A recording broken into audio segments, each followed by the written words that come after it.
Hi, I'm Nisha DeGaring, host of Good Things Utah, and I've been a longtime supporter of Todd's Belief Cast. I hope you find inspiration in the courageous stories shared by the amazing people Todd features on his show. The guests serve as shoulders for us to stand on, allowing us to see a little further and cultivate belief in oneself. Remember, you have the dignity and power to change. I encourage you to keep striving and believing in yourself. Enjoy today's podcast. I want to take a moment to express my heartfelt gratitude to the incredible sponsors of the Belief Cast podcast. First, Craig from Craig Swap & Associates. If you need an attorney, he's your guy. Trustworthy, compassionate, always there when you need him most. Next, Wasatch Recovery, the greatest university on the planet, transforming lives one day at a time. Sandy from Minky Couture, the creative genius behind the most comfortable blanket you'll ever wrap yourself in.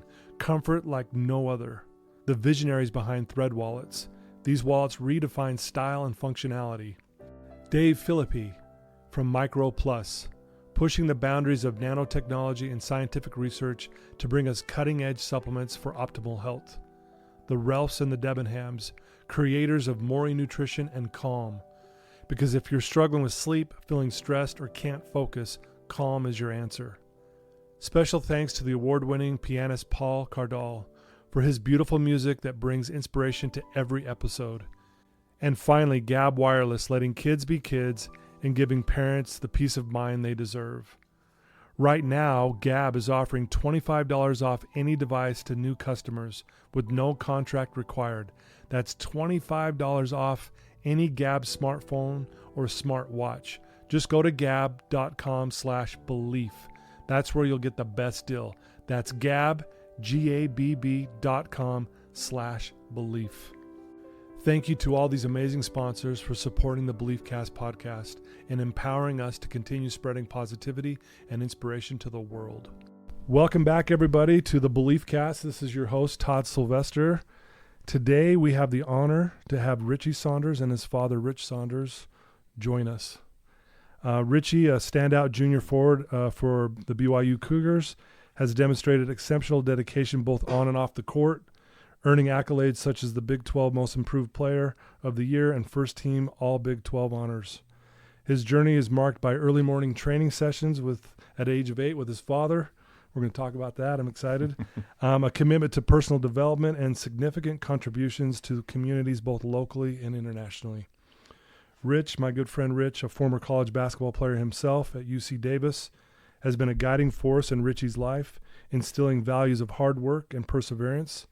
I am so excited to delve into your guys' experiences and challenges and the beliefs that have shaped your amazing and remarkable path. So guys, thank you for being here with me today. Yeah, we're super, super happy to be here with you. Yeah, it means a lot. And I know it goes without saying, I know you're being pulled in 1,000 directions, but thank you for taking time for me. You drove a long way to be here. That means a lot. And I can't thank you enough. So I just hope you know that I'm very grateful for this opportunity. We're grateful too, Todd. Thank Okay, you. Thank you. For those who don't know, I mean, Rich and I, we've known each other since I think we met our freshman year playing basketball. That was in, I think, do we say that year on the air? I don't know. That's so long ago. So long ago. 1732. Right? Yeah, that was in the 83, 84 time period. Long time ago. Yeah. And that's when we first met. We were playing basketball together on the freshman basketball team, and we've been friends ever since. We would sneak into the church over kind of by my home there on Creek Road and play ball every minute we could and get kicked out by the janitor. And I don't want to say his name, but his name, I mean, we know his name. I don't want to say his name. Yeah. But Do you remember his name? Oh, yeah. Oh, so do I. It's tattooed on my brain. He was so patient with us. I'm just saying. That poor guy, we owe him so much. Yeah. I love you wherever you're at. Yeah. We didn't just sneak in. We popped the door to get in. You're not supposed to say that. They fixed that problem. I wasn't able to even experience it. I remember him talking about latching the window open or climbing through. And and they would shove me through because I was the skinny little kid. They're like, okay, throw Todd in there and go open the door, you know. And the funny thing is if we just wanted to play so badly, And we just wanted whoever was in charge to just let us, and we would take whatever responsibility. We'd shut off every light, we'd lock every door, we'd clean up every piece of garbage, we'd mop the floor if we had to, whatever it took. And it was like the greatest times of our lives. I look back, and those are some of the greatest moments of my life. I do want to say, for those who don't know, I mean, I consider you, Rich, my mentor. You've taught me so much, and I don't want to get emotional, but half of what I do in my life is because of you. And I really mean that. The stuff I've taught my children, the stuff I've taught my clients to this very day. I was just in a group with all my clients, and I'm like, man, Rich is coming. They know you. And because I'm constantly talking about you. And so I just want you to know, like, you have been such a powerful force in my life. Thank you, Todd. Yeah. And you to me. Thank you. You're an inspiration. Thank you. Constantly. Yeah, I'm grateful to be alive and to have friends like you who took me under their wing and saved me. So thank you. Yeah, it's beautiful. Yeah. And we got Richie Saunders. Thanks for being here. He's pumped, I can tell. I do a lot of these things, but never with my dad. And especially one like yours, we're happy to be here. No, and I appreciate that. And congratulations on a great season. It was so fun to watch you play. And I have so many stories about your dad, and just to see, like, this is his kid out there playing, it was so fun, like even my own dad, just all of a sudden he's a BYU fan because of you. He's always been a Ute fan, but all of a sudden he switches. I love that little conversion right there. Yeah. That's a good one right there. I bet a lot of people I'm telling you, we can name handfuls of people that have done that. It's pretty cool. I try not to smile when I hear that stuff. Well, it's funny too, Richie, is I love basketball, but not as much as I used to. Like, I can watch a game or not, but knowing you were playing, I'm going to move my schedule around. That's really nice. I'm watching you. That's so really nice. It was so fun. And so, I want to maybe start off with, success doesn't come without pain and effort, the blood, sweat, and tear things, right? And what I respected a lot about you, and I knew this even back then when I was hanging out with your dad, like, you guys were going to the gym early in the morning. Can we talk about that for a minute? Just like what that was like. I think you started around the age of 8, where you're going early, 5 a.m., which most people would never, even as an adult, get up that early to go do anything. Yeah.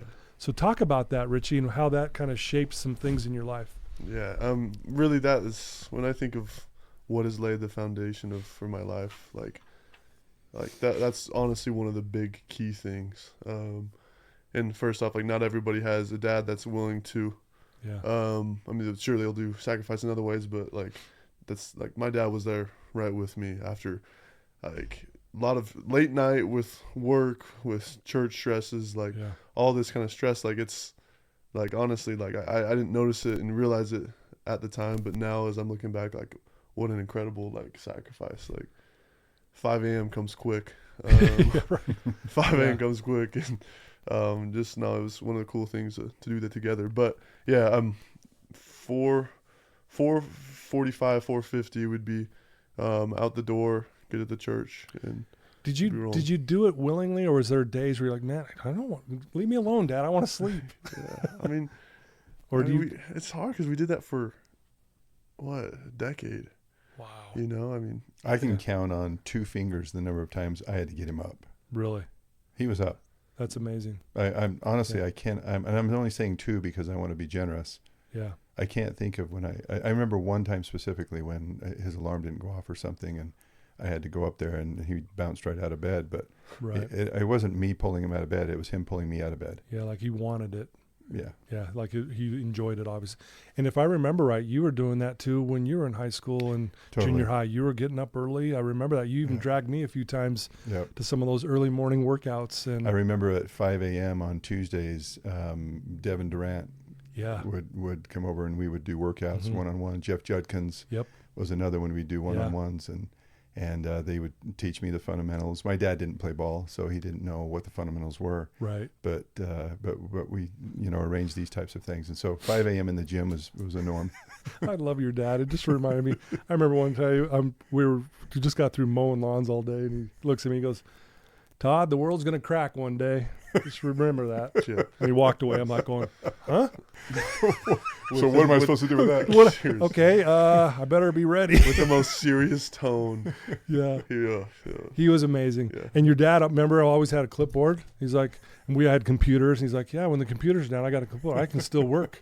You guys can't do anything, but I'm working. Remember that? He always had a notebook. Your dad was amazing. Well, yeah, and again, that is amazing that you were that early, that young, willing to do those things. At that age, let's go back to when you were younger. Yeah. Did you have visions in your own mind like, hey, I want to play obviously high school basketball, but college? Were you thinking of that back then? Yeah. No, we were. My dad he's really good at like helping create visions and creating a path to get there. But that's like we had a strong vision.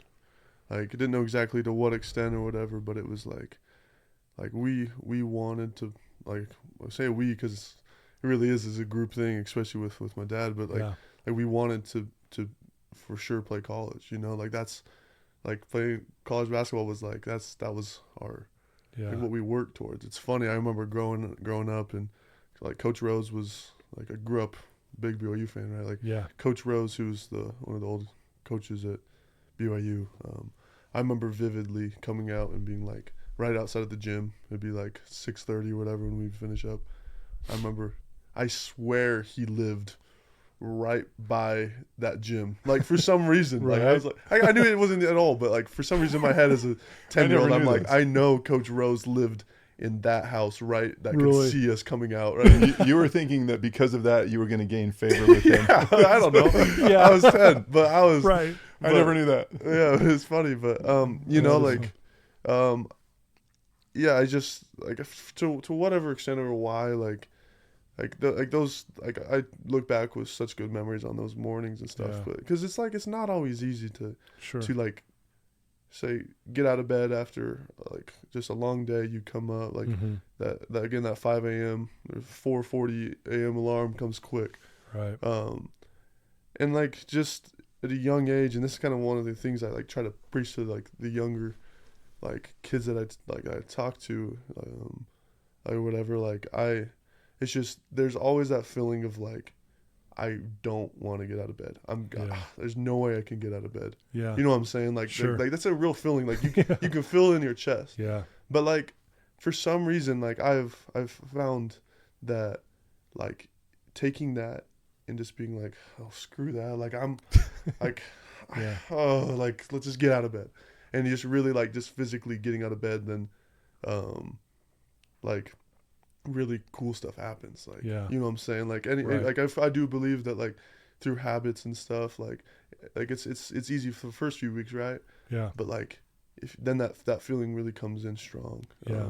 And like I think my parents have really taught me this and showed me this firsthand, but like of just figure out some way when that feeling comes, that thought comes of just keep moving, just get out of bed, just roll out of bed, even if you really have to physically roll out of bed, just get out. Yeah. You know? Well, I think the important thing maybe with that is as I'm listening to him is, a lot of times, when you set a goal and you want to achieve it and then it gets hard, sometimes somebody might think, well, I have this resistance feeling, this it doesn't flow easily for me to get out of bed at 5 a.m. It's hard actually. And so maybe I shouldn't be doing this. And that I should only find those things that are easy for me to do every day or whatever frequency to get the goal accomplished. And it's just not the fact. There's nothing easy about accomplishing really hard things, really well accomplished things. And so it takes a price. And I think that's evident of the price that is paid. You have to pay that price. You do. And I think you told Richie, if you want to play Division I basketball, it's going to be the hardest thing you've ever done. Yeah. Fair? Is that accurate? Absolutely. And you helped him, Rich, create this vision to visualize what he ultimately wanted. Will you kind of describe what that looked like? Yeah. I mean, I don't want to have anybody misunderstand. It wasn't like it was just natural that everything was evident that he's going to be a Division I basketball player. Right. It wasn't.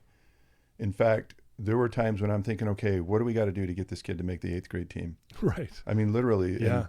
and then it was like, okay, he has some capabilities here, and so how can we work on the vision for him to, as he is in middle school, how do we help him to not say, gee, I just want to make the team, but it was, I'm going to start varsity as a freshman. You remember those conversations when we would say, it was not just make the team.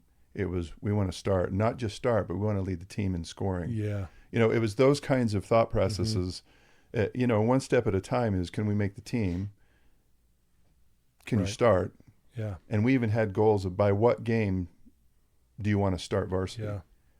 Wow. Once he made varsity, it was like, okay, so then now let's target which game, by which time you will start, and what are the things that you have to do to be able to set the coach up so that he has no choice but to start you. Right. Okay. So, like, wow.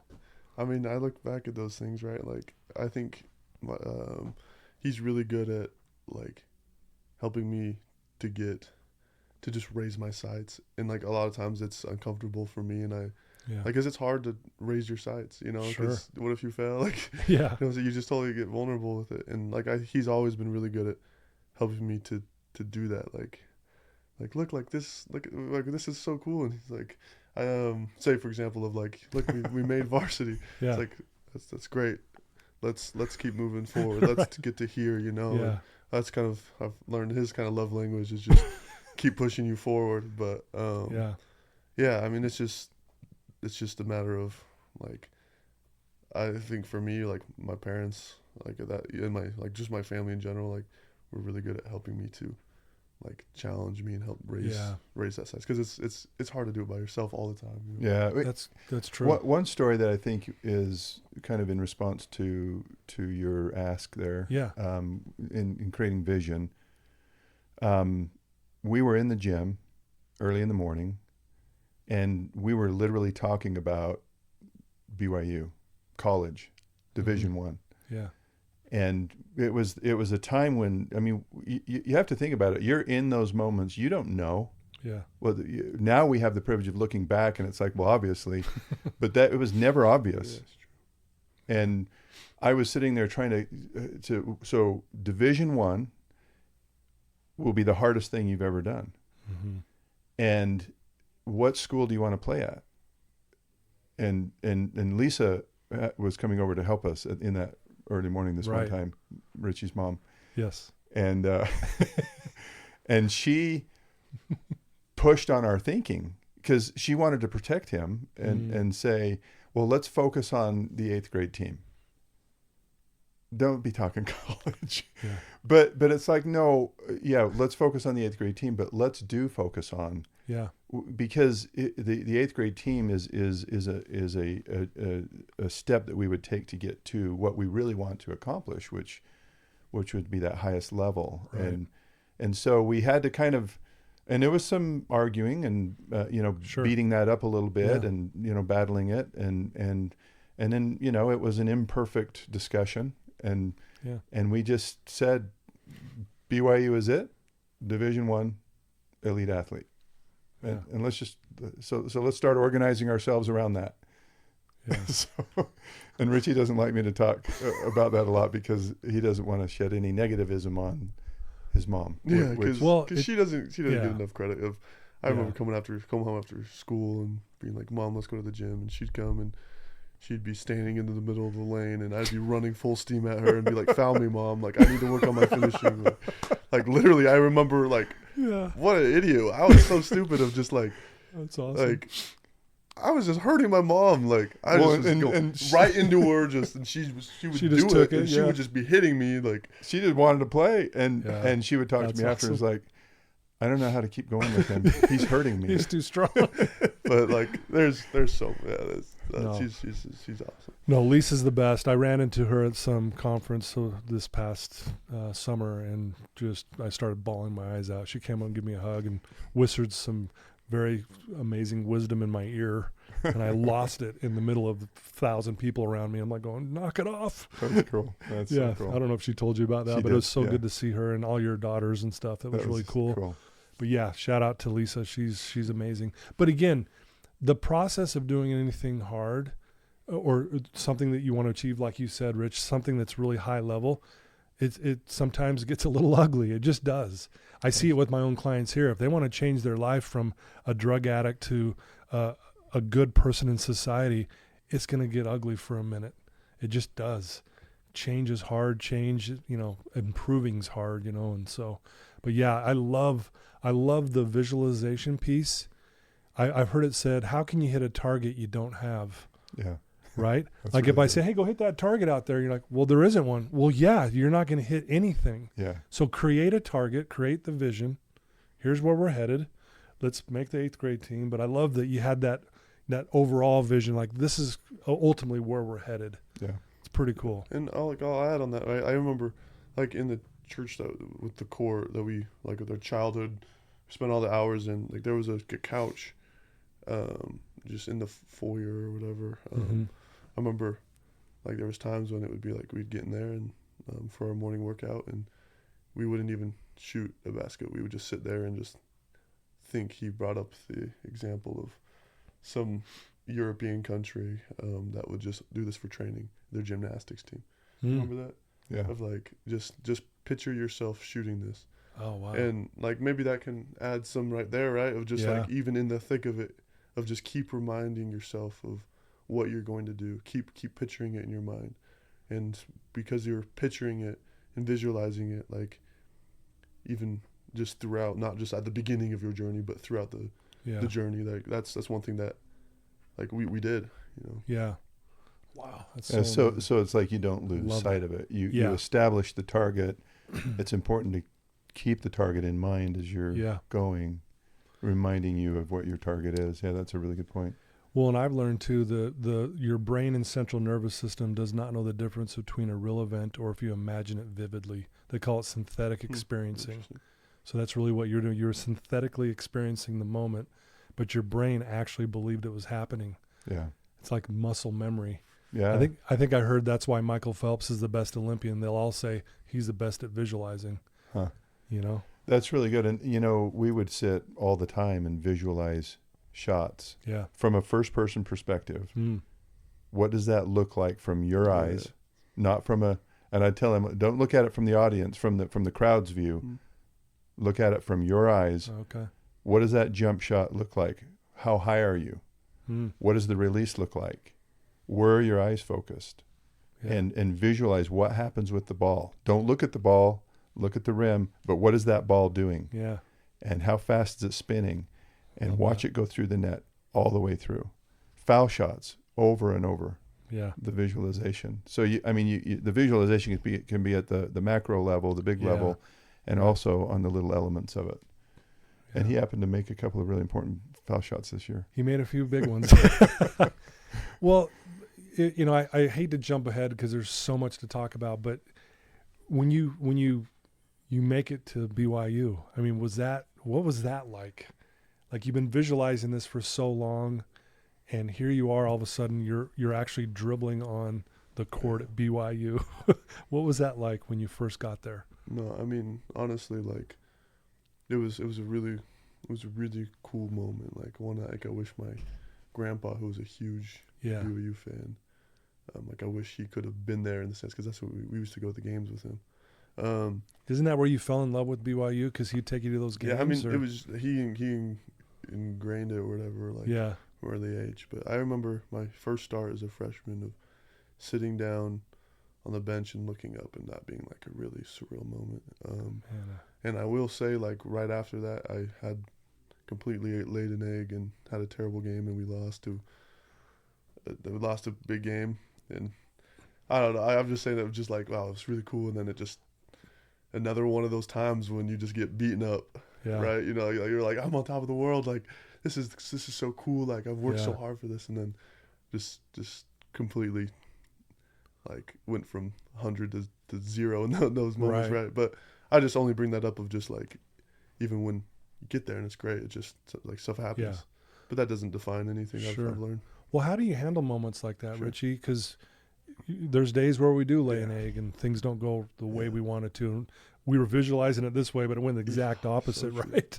So how do you, in those tough moments, you're having maybe a rough game or just having a rough day in life. How do you handle those things? Yeah, I mean, right, all of my story kind of surrounds a lot around basketball, and it's just like, so everybody has their own thing and own thing they're working towards, right? But it really is hard, and basketball at the end of the day is just a game, but like it's taught me just such real life things. But like I remember this year going into conference play, so like when it gets really important, we start off 1-3.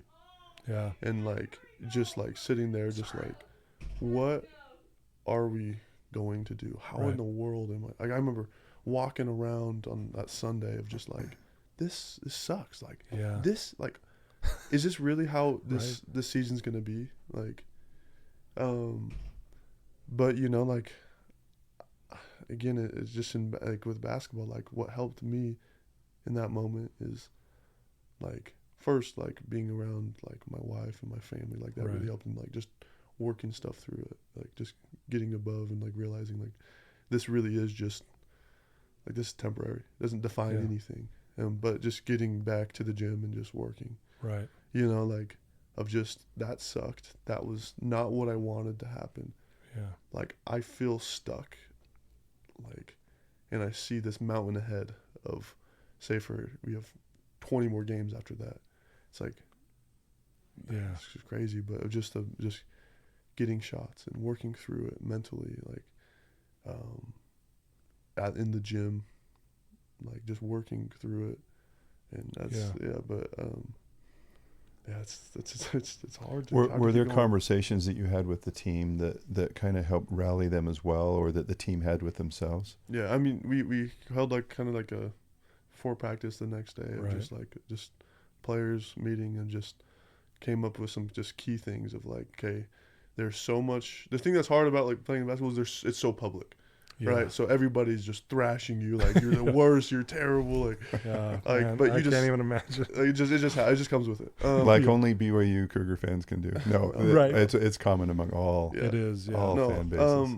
But like we talked about it, just like let's just forget everything that's going on around. Let's just focus on a few things. Of one is like we're going to play for each other. So play for your brother was the key phrase. I like that. Like. So we're looking across, we're looking at the people with us. And number two was we're going to play harder than the person across from us. So the other team, like we're going to play hard. And the third thing was we're going to find joy in the gym. It was like in those times, right? Yeah. It's so easy to be dark and because it feels dark, but we were going to manufacture it if we needed to. And really those three things I felt like are what we like just took to heart as a team, and ended up having like one of the best seasons in college, in BYU history, which was a cool thing. Looking back at that 1-3 start. Yeah. Wow. And I think that again illustrates when you're in those moments, you don't know the future. You don't know what's going to happen. He had no idea if it was going to even get worse from there. Mm-hmm. Yeah. Just like back in the days of the early morning gyms, we had no real idea. There was no guarantee that he was going to be landing at a Division I. Right. I mean, the unknown is what scares us all from achieving. It makes us cower in the fear of it. And I think in those moments are pivotal, and just remembering that the chapter is always being written, and you get to decide what goes in the book. Yeah. And I think you're an author. And so him, pulling his team pulling together and organizing themselves in a way that helped engineer the outcome, and didn't just cower in the fear of we're not going to win. And this is coming from a guy that has said to me, I would rather not play college basketball than to play on a losing team. Wow. So that's how important the winning was. That's how much it means to you. Yeah. Well, and again, I think that's kind of the attitude you almost have to have, really, because what you put up with is what you end up with. If you're putting up with losing, that's what you get. It's like, okay, we'll put up with it. No, you guys were like, we got to do something different here. We got to change course. I do want to say something that was really cool. from your sophomore year to your junior year, and we as friends from the outside would say this, the improvement we saw in you was unbelievable. Do you ever, I mean, you probably noticed that, but you were great your sophomore year, but this last year, there was something different about you in a really good way. Did you notice that? And do you know what I'm talking about? I mean, yes, I do. I don't know. I mean, we work a lot with. I'm excited to hear the answer to this. Work a lot with numbers, and so statistically, yeah. Well, honestly, there was something you had a little more swagger to be that from my perspective. Again, not that you weren't working your butt off your sophomore year, because you did. You were a hustler. That was one of the things that really stood out to me. I'm like, man, this guy is diving for balls. He's hustling. He's taking charges. I love that. But something between those 2 years, I don't know. Am I saying something wrong here? I mean, I hopefully. Why is your dad laughing? I don't. Yeah, well, there's other conversations that he wants to have. But just in life in general, every little thing is just something that you learn and you can build on. It's an opportunity to grow from, and I feel like, that's what I hope to do from my freshman year to sophomore. You just keep learning, you keep growing, keep working the whole time. Yeah. But no, so much just changed. There's just so many different nuances to something like that. But it was, I don't know exactly how to answer that. But what are you thinking, Dad? Sometimes a dad can be biased. Sure. Just once in a while. Sometimes. Just a little bit. I've said to him over the years, over and over again, I don't think you understand how good you can be. And I think that is a message in my world. That's a message come from God to every one of us. Yeah. That we have no idea how good we can be. Yeah. And sometimes we just really undersell ourselves in life. And so I was coming from having played college ball and being a driven guy, watching his skills develop. I would say to him, genuinely, because I wasn't blowing full of smoke, I don't think you understand how good you are. Yeah. You can be really good. And biased or not, that's just how that went. Yeah. And, I think the difference, the program his freshman and sophomore year put some fundamentals into him and taught him the game of basketball at an elite level, and really put the right foundation in him. And then I think some chemistry change happened in the junior year. You bring chemistry change, you bring more tenure, you bring the foundation that was built in those first couple of years, and a guy that has a passion and a drive to win. And I think those are some of the ingredients, in my opinion, that kind of added to his advancements in his junior year. Yeah, I love that. Is that okay? Is that okay? Yeah. Good Richie, you're awesome. Good answer. You mentioned God, and you guys are men of faith. I look up to you guys in that realm. How has that, Richie, played a part in just how you carry yourself in life and handling some of these things? Yeah. How does your faith shaped you? Yeah. I had basketball has just been everything all my stories are associated with basketball, but I had a coach that really challenged me on my faith aspect, which is interesting. Just doesn't happen a lot, but it was just look, you are going to have so much stress, so much pressure. There's going to be so much, and he just challenged me to make it a thing with you and God. So in my words, it's make it an us thing. So everything I want to do on and off the court is an us thing. It's and I've learned that I love that. It's the whole scripture in Matthew about just take my yoke upon you, right? It's just that aspect of with God, I believe that you can become more. Yeah. As a basketball player, I feel so much of this exterior outside pressure, whatever, But I've learned over the years of just like let God take some of that. Yeah. You know, let him take some of that. And at the same time, use like God, and I believe he's okay with using it. That might be me, but like just let's do this together and do more. Yeah. You know, I don't know if that makes any sense or whatever, it does, but just that's been my experience. And like every practice, I'm praying so hard, like, please just, I need help during this practice to get through this practice. I don't want to be here. I need help. Yeah. And let's go do something special. And just kind of those words or whatever. And yeah. I love that. No, and I think that really hit me when you said make it an us thing.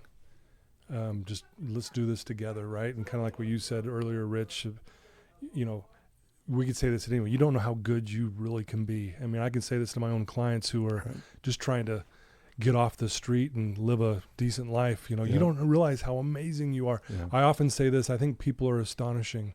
Yeah. I really do. Like, and I think you're astonishing, Richie and Rich, and not because you play basketball. I mean, that's great, and you are amazing at it, but more of just the way you live your life, the way you treat people. I know you do a lot of volunteer work and a lot of things you're doing to help other people in other countries even. I just want you to know that I think that's astonishing. Thank you. You know, and you happen to play basketball. You know what I mean? Yeah. And I look at you, Rich, like you're astonishing to me, not because that you were the basketball player too back in the day. It's more of the way you conduct yourself, the way you treat people. And just like if I take my own life and what you taught me in my life that got me to where I'm sitting right here, to be quite honest, I wouldn't be here without you. Thank you, Todd. You know what I mean? Yeah. So I just think people are astonishing. People are astonishing. People are amazing. They're amazing. I mean, you know, this is an example. I look at Mac Wilberg for the Tabernacle Choir. Yeah. Yeah. And I can't look at him without saying that guy's a genius. Absolutely. He is a genius. People like him are astonishing. Yep. And they're all over this world. They're everywhere. Mm-hmm. I think the biggest weakness is that we view ourselves as less than astonishing. Absolutely. And then we kind of live in that space as just mediocre, and I don't think that's the intent of our existence. I couldn't agree more. There's a beautiful quote by Rumi. He's a 13th century Persian poet, and he says, "I wish that when you were sad and lonely that I could show you the astonishing light of your own being." Mm. And think about that, because I think people, you're right, we settle, we play small, we don't put in I can't put in that work. And really the difference between good and great, I think, is you put in the work. Yeah. You know, and that's kind of where watching you just progress over the years with basketball, Richie, was amazing. I was like, who is this guy? It was so fun to watch. But again, I understand your guys' vision and your work ethic, that you taught me the work ethic. I don't know if you know, I used to do landscaping with your dad. Did you know that? I know that, yeah. So I mowed lawns with your dad for 2.5 years, something like that. Yeah. And I'll tell you. Well, how many lawns? It was like 30 a week or 40 a week or something like that. And I promise you on my life, I don't just say this, that's where I learned my work ethic. I had work ethic before, but I just loved playing basketball. It didn't even feel like work. Yeah. But to really just put in work in life, I learned it from you. I'm not kidding you. Tom. It was like this, and it was hard. Your dad's man, he was cracking the whip on me. I know you know. I'm right there. Be nice. Todd, back to your issue about the partnership with God. Yeah. I just want to say just one little piece on that. Please. It's not perfect. Yeah. It's going to church and developing worship habits and praying and studying scriptures, those types of things that actually connect you with God. Those are similar. They take work. Yeah. They don't just land in your lap and all of a sudden I've got this relationship with God. If you don't build the relationship, he's sitting there willing to give you whatever relationship you want with him. And he'll never force what he wishes on you, because of one of the number one principles, I believe, of his plan is agency. Mm-hmm. And that requires us to decide who we want to be. Yeah. And that requires proactive engagement with him. And so through life, you know, we tried to be consistent at the things that helped to kind of the ingredients of that relationship, so that eventually it would become Richie's own vision of relationship with God. It was consistency with church attendance, because there we could go worship in a different way than we could at home. Exactly. It was every night a little time in the scriptures. It was every night with prayer, constant encouragement for individual prayer. I mean, it was an effort, and it was a tremendous effort. It did not come easy. It was hard.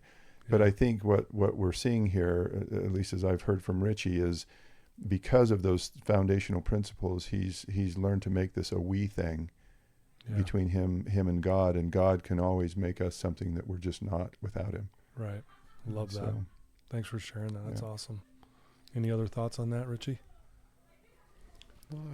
Spot on. Yeah. So you guys created a creed, if I'm not mistaken, like a kind of like a roadmap or not even a roadmap, like this is what I'm going to live by. This is who I am. Do you mind sharing some of that with us and how that also shaped you? Yeah. I mean, I was like, I can't remember exactly, probably it was in the first few years. No, I probably was like 12 or 13. But we sat down and we just, again, he's really good at helping me have a vision. Yeah. He just like we just talked about, like, who do you want to become through all of this? What are the things that you're going to put your heart on and put your I guess really your life on throughout the journey, and in hopes of like just becoming the values. So one, like honestly, like the biggest one that I like really, like, it's, to me, it's resonated the most, of just like, no matter what you accomplish on the court, you are no better than anybody off the court. Or I like that. Pretty much just anybody. No more important than anyone. Yeah. Like, and that doesn't mean your value's less, but it's just a matter of, like, just because you go out and say score, I don't know, 45 points or whatever. Like, I never did that, but you score 45 points, like, that doesn't make you any better than somebody in the stands watching, or somebody that you're driving by on the way home from the game, or whatever. I like that a lot, actually. And that's like something that you work on, right? But in hopes of, after it's all said and done, like, that's actually like who you are and what you believe in your heart, and what's really like etched in your heart. Yeah. So is this creed thing, is it something you like read on a daily basis, or is that something like, again, just to kind of like center you for the day, or how does that look? Yeah, I mean, it's came up a lot more recently, actually, in the last 6 months or so. Okay. But, I mean, it was there the whole time, and it was something that we would exchange, I don't know, maybe a couple times, maybe once a year, a couple times a year, throughout, of just little thoughts from it. But like, it's something that, like, we're mindful of, but I think from a parent's perspective, your goal is not to have your kid be a basketball player. Right. Your goal is to have your child become something extraordinary, and that deals with morals and principles and all the things that matter most in life. And so that creed was there to help him to be grounded, because it was starting to get to the point where he was excelling, and as a dad, you get concerned. Well, I don't want him to get gobbled up and miss the understanding, the opportunity to become, as opposed to be a good basketball player. You want to become a good human being, a good person through whatever journey you take, ballet, debate, whatever it is. You want to become a good person. You want to leverage the platforms to become a good person, and to be responsible, and to build character. Yeah, I love that.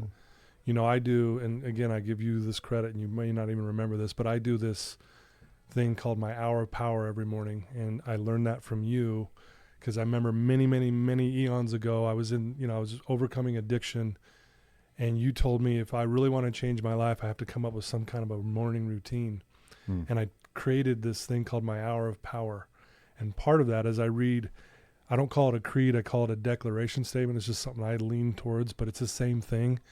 And to this day, I read it probably 5 days a week. And it's just, how I want to carry myself, how I want to show up to my family and my friends and life. But I state it as if I've already got it. And it's in that visualizing piece. I do that as well. And just this, again, and I'm not just saying this, I just learned so much from your father that taught me these same things that he was teaching you almost. It's really cool. And I just want you to know, I think that creed, you know, I think I saw an interview of you guys reading it or something, and I was like, whoa, that was so powerful. I was like, man, that is spot on. And you know, to Richie's credit, we could come up with whatever creed we want, and to your credit, we could come up with whatever power we wanted. But it comes to what you do. Yeah. And it's kind of like, and credit to Richie, he made decisions to do and to become, and not just have it theoretically be a part of his life. Yeah. No, I love that. So you're married now, right? It's been over a year-ish? Yeah, year and a half, actually. Is it Sierra? Yep. Yeah. So tell us about Sierra. Yeah. I mean, we've talked a lot today about the early part of my journey, but she's like, it's like I've learned the last year and a half or however long, like, you know, like I cannot do it without her. Yeah. You know, so she's from Arkansas. Okay. I didn't know grew up. Her family's business was a dude ranch. Oh, really? Actually, yeah. So vacation ranch. That's awesome. Like I'm not a horse rider or anything, and so it's been funny to learn a little bit more of that kind of culture or whatever. But she's like, she grew up as a guide for trail rides and stuff. Oh, okay. Just really great worker, and we met actually she played on the girls basketball team, and we met through that, which was awesome. And she's one of my heroes in life. And you know, I will say, especially just to echo that, like, is like last year we had a decision to make of, do we kind of stay here or do we move to a different school? There's a coaching change, and you know, like, I learned in that hard time, like, that was one of the things I didn't want to have to deal with. I didn't want to be in this situation, but yet here we are. Like, we were just having to make this hard decision, and like having her through that moment was just like everything. Yeah. You know, if there's times that I'm like, I can't talk, I can't deal with this conversation. You talk to this coach, like you do this thing, like, and it was just we actually created a partnership, and it was cool to feel like it was actually like a partnership, because it was hard and we needed to do it together. Yeah. It's kind of like having your darkest hour friend. Yeah. When you're kind of in those dark hours, it's the friend you need in that moment, that guidance, that support. That's really cool. Shout out to her. Yeah. And she can kick his butt in pickleball too. So really, so that's cool. Richie, are you just letting her win, or is she really kicking your butt? You'll see. She should see it. She's really good. Right on.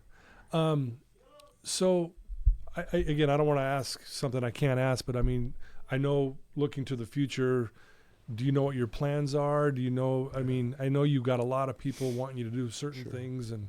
Sure. I mean, is that okay for me to ask that question? Yeah, no, that's fine. I mean, we're in a similar-ish situation right now of, like, do we stay here or do we pursue, like, the NBA, which I'm super grateful to be in this situation. Yeah, right? You know, this is what you work for. But we're in that decision time we're in right now. Okay. Feels not quite as stressful, but it's still it's still stressful of just what if you, like, kind of go down the wrong path, you know? And that's kind of, I mean, I believe that you can make lots of stuff great, but it's still kind of a scary little decision point, and we're still trying to figure that out. But we're working through it together with my family, and like, super grateful for in these times to have such great support system. Yeah. Well, I'm sure I can't even imagine the pressure, especially at BYU. I mean, I'm sure you got so many people. You better stay, and you know. Honestly, sure. Like, but people have been really, really good. That's good. The fan base in Cougar Nation, they've been such good people, such a great support. It's been and you know, those that are close to the program and those that are far out, they've been incredible. Awesome. There's nothing like it. And you know, I, for one, I mean, I don't care what you do, because I would love either way, you know, as a fan and as someone who knows you and your family really well. Obviously, I'm sure that's a tough decision, but either way, I think it's going to be fantastic. Thanks. And you are so beloved, by the way, and I think you may not know this. I don't know, because you probably don't really focus on that kind of stuff, but man, so many people you have this way you carry yourself that people just, like even listening to during March Madness, listen to the national commentators talk about you, and it's really cool. Like just like your time at getting up at 5 a.m., it's paying off now. Yeah.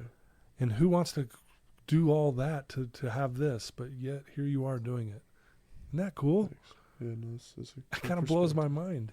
I don't know. It's kind of a fun thing to hear conversations about it. And I look at it, try to, take my dad hat off and say, what is it that people find so unusual about him? I think he comes from kind of an underdog kind of position where he doesn't walk in and say, I'm the most talented guy on the court. Yeah. And I'm it. I've arrived.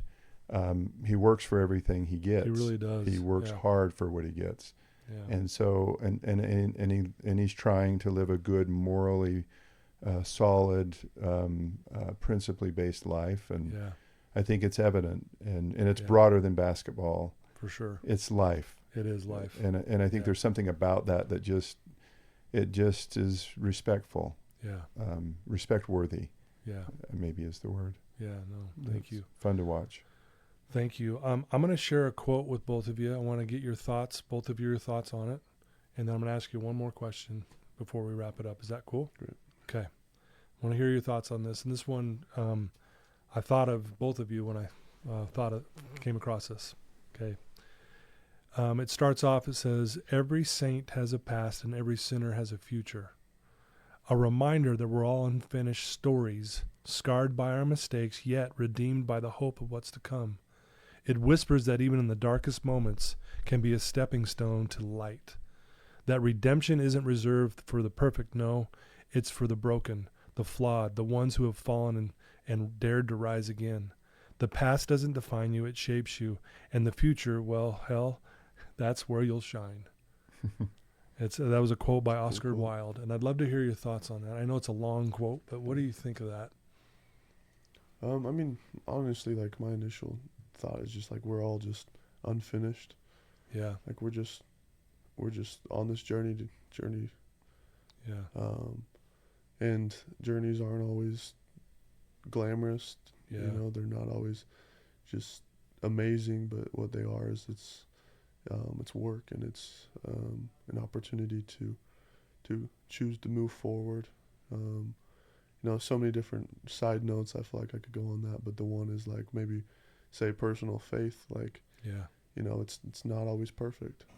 I'm like my journey of faith is not complete, but yet I'm here like with the knowledge of hopes that eventually like my faith can be complete. Like it just life is long, and that's just like a faith aspect. But we're on this journey, and which is an incredible opportunity to choose to move forward and choose to become something. Yeah, I love that. Thank you, Richie. How about you, Rich? What do you think? Well, I'm really impressed with what Richie has just said. Yeah, we are truly all unfinished.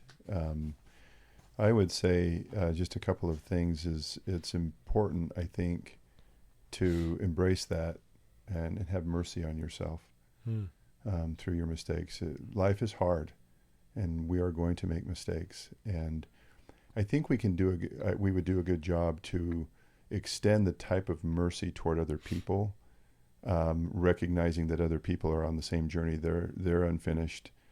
And as a society, we're very aggressive toward the mistakes of other people. Just drive on the roads of Utah, and it's insane. And Excuse me.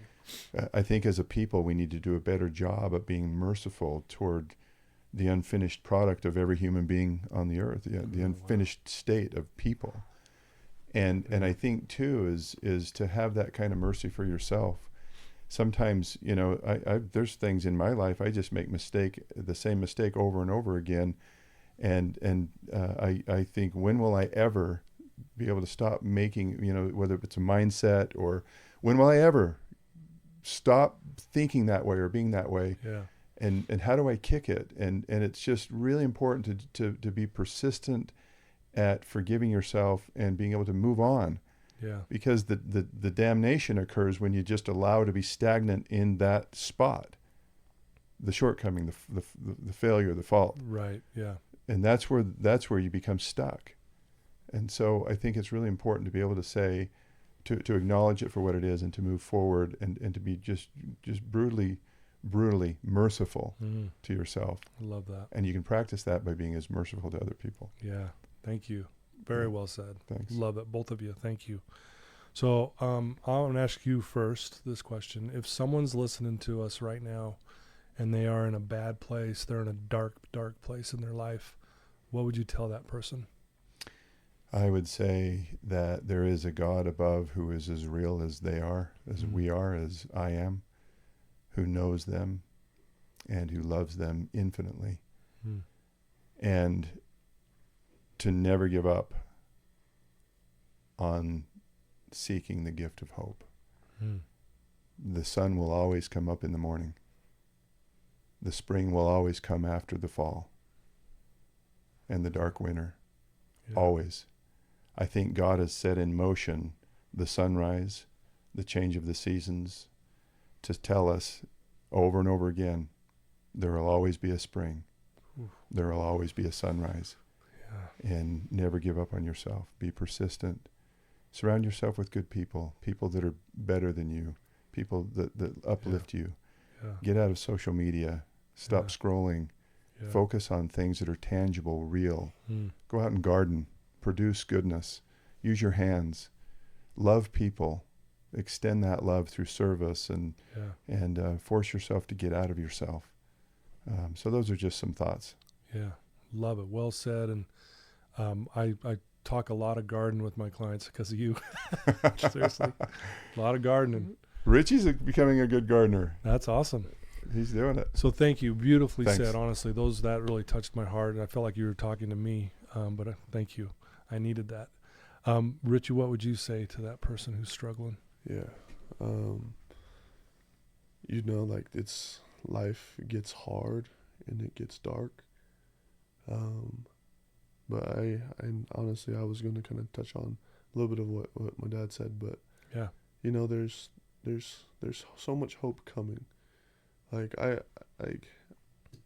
in all the dark times of my life, it feels like there's nothing positive. There's nothing that's going to come. There's nothing in the future, but yet there has been. Yeah.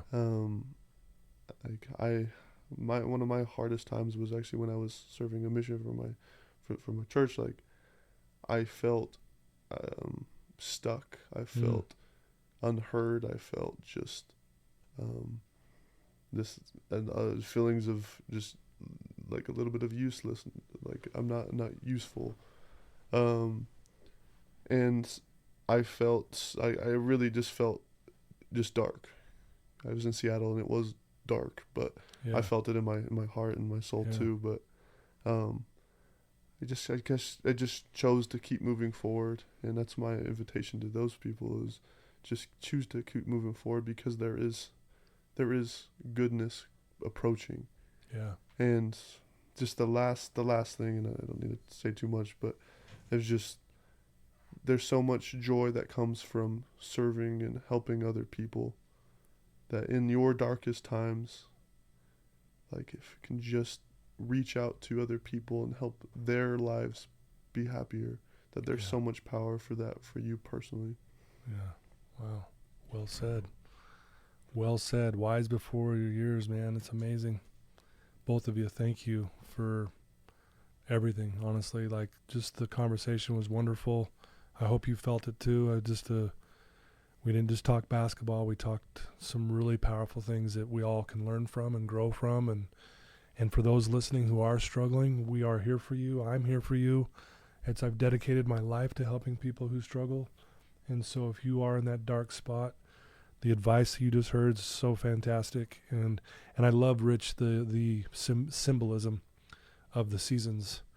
You know, that dark winter, you're like, man, when's this going to get over? But it does. It finally ends, and all of a sudden you see your plants starting to bud outside. And you're like, oh my gosh, spring is coming upon us. And I really love that symbolism. And man, it does feel good knowing that that's always going to happen. And so thank you, for sharing that. And any last words from you guys you'd like to share before we wrap it up? Just super grateful to be here and to be able to just have this opportunity to help have somebody hear our words. You know, what an opportunity that is. And we're so imperfect and still on our way of figuring out this journey, but we just grateful for these opportunities and just grateful for people. Oh, thank you. Beautifully said. Amen. I'm grateful to have this journey with Richie. Grateful to be a dad of 5 beautiful and amazing kids. Yeah. They're very inspiring to me. They have a lot going on. Richie's been well taught by his 4 sisters, and an amazing mom that I don't even know how to give credit enough to Lisa for the price that she pays to love and to be a part of these kids' life. It's a beautiful journey to be with Lisa. It's a beautiful journey to be with each of our 5 kids and their spouses, and now 16 grandkids. 16? Is it up to 16? Yeah, with Kate delivering, that'll be 16. That's amazing. Yeah, it's amazing. Congratulations. Yeah, it is good. It's chaos, and it's good. We have 4, and it's chaos. I didn't know you had 4. It's chaos with 4. So I can't imagine 16. I mean, wow. That's awesome. No, congrats. And it's so true, right? That, when they say, hey, being a grandparent's the greatest, it really, truly is. You hear it all the time, but then when you're finally there, you're going, it really is the greatest. It's amazing. It's amazing. It is amazing. Congratulations to you. You have an amazing family, and thank you. Best of luck to whatever you decide. I support you either way. I hope you know that. And I'll be rooting for you either way. Thanks. And means a lot that you'd come here. No. Like I said earlier, I know you're pulled in 1,000 directions. You didn't have to do this today. You didn't need this today. But thank you for, spending some time with me and your dad, and it means the world. So thank you. Thanks, Todd. You're welcome. Really good to be with you. And just a last note. Yeah. You're amazing. Oh, thank you. You do an amazing work, Todd. Your impact is everywhere. Thank you. And really grateful to be to know you and to be considered a friend. Thank you. That means a lot. Yep. Especially coming from you. Thanks, Todd. My mentor. Thank you. Likewise. Thank you. Well, there you go, folks. Richie Saunders and Rich Saunders, man. 2 amazing individuals out there doing their best, imperfectly, but yet at the same time really putting in the work to just not only be better at a sport, if you will, but just better at life, and more importantly, being better at helping and treating people with the respect and love that we all need at this time in our lives. Reach out to God, guys. If you're struggling, get on your knees and pray. Do what you got to do. I can't wait for everyone to hear this, but if you have a friend or a loved one that's struggling, send them a link to this episode. They're going to love Richie and Rich and their wise counsel to us. And thank you for tuning in. Again, thanks to my sponsors. I wouldn't be here without you. Love you guys for believing in me. Until next time, everyone. Love you.